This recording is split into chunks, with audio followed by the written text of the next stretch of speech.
আসসালামু আলাইকুম রহমতুল্লাহ। কেমন আছেন আপনারা সবাই? আশা করছি অনেক ভালো আছেন। আমি আল্লাহ তাআলা অশেষ মেহেরবানিতে অনেক ভালো আছি।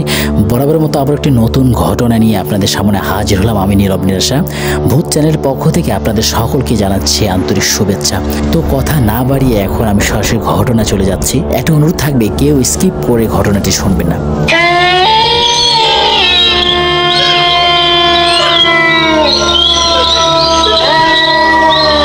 এখন যে ঘটনাটি শেয়ার করব তা 1997 সালের একটি ঘটনা। শীতলতলী গ্রামে দুই বন্ধু থাকতো।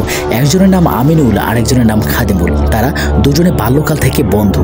গ্রামের সবাই তাদের ভালো হিসেবে জানলেও তাদের একটাই খারাপ দিক ছিল, প্রতি রাতে তারা জুয়া খেলতে যেত।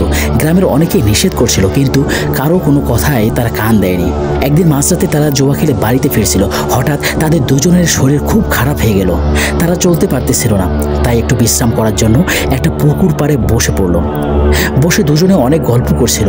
এমন সময় আমিনুল পুকুরের ওই পাশে আগুন জ্বলতে দেখে, আর দেখে সেখানে অনেক মানুষের ভিড়। সে কিছু বুঝতে না পেরে খাদিমুলকে বলে, দেখ বন্ধু, পুকুরে ওই পারে কি জানো? খাদিমুল বলে, তাই তো, চল গিয়ে দেখি। তারা দুজনে পুকুরের ওপারে গিয়ে দেখে ওখানে কোনো মানুষই নেই, শুধু একটা খাটের উপর সাদা কাপড়ে মোড়ানো একটি লাশ আছে, আর আগুনে জ্বলছে। আশেপাশে পরিবেশটা বেশ ঝমঝমে। তারা যখন দেখলো লাশটিকে কবর দেওয়ার মতো কেউ নেই, তাই তারা ঠিক করে তারাই এর কবর দিবে। কিন্তু তাদের পক্ষের একার তো আর সম্ভব নয়। তাই আমিনুল বলল, আমি এখানে দাঁড়িয়ে থাকি, আর তুই গিয়ে গ্রাম থেকে আরও কয়েকজনকে ডেকে আন।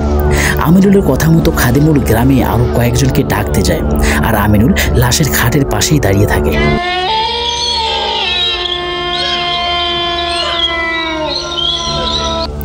গ্রামে যেতে হলে একটি রেল লাইন পার হতে হয়, কিন্তু খাদিমুল কোনোভাবে সে রেল লাইন পার হতে পারে না। সে যখনই লাইনটা পার হয়ে যায় তখনই আবার এ পাশে এসে পড়ে। সে কোনোভাবেই লাইনটা পার হতে পারল না। অন্যদিকে আমিনুল লাশের পাশেই ছিল।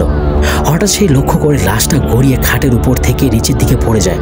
সেই লাশটার কাছে যেতে চাইলে দেখে যে লাশটা হামাগুড়ি দিয়ে তার দিকেই এগিয়ে আসছে। সে ভয় পেয়ে আরও জোরে দৌড়ানো শুরু করে এবং লাশটাও তার পেছনে আরও জোরে জোরে আসতে থাকে। সে ভয় পেয়ে জোরে চিৎকার করলো, আর সঙ্গে সঙ্গে ফজরের আজান ভেসে এসে মসজিদ হতে।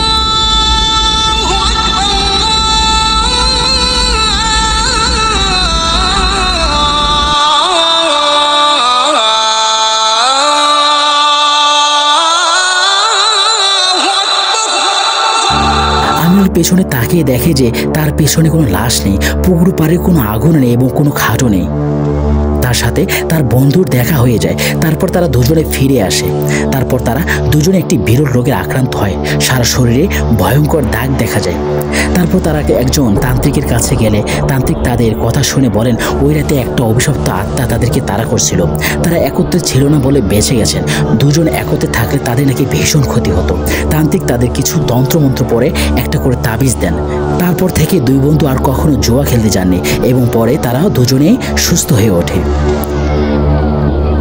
এই ছিল ছোট্ট একটি ঘটনা। যদি ভালো লাগে তাহলে অবশ্যই লাইক করবেন এবং শেয়ার করবেন। যদি এই চ্যানেল নতুন হয়ে থাকে তাহলে চ্যানেলটিকে সাবস্ক্রাইব করে পাশেই থাকবেন। নতুন ঘটনা শোনার আমন্ত্রণ জানিয়ে আমি এখানে বিদায় নিচ্ছি। নীরব নিরাশা, দ্য মোস্ট ইম্পর্টেন্ট টিউন ভূত। সকলে ভালো থাকবেন, সুস্থ থাকবেন। সবাইকে আসসালামু আলাইকুম ওয়া রাহমাতুল্লাহ।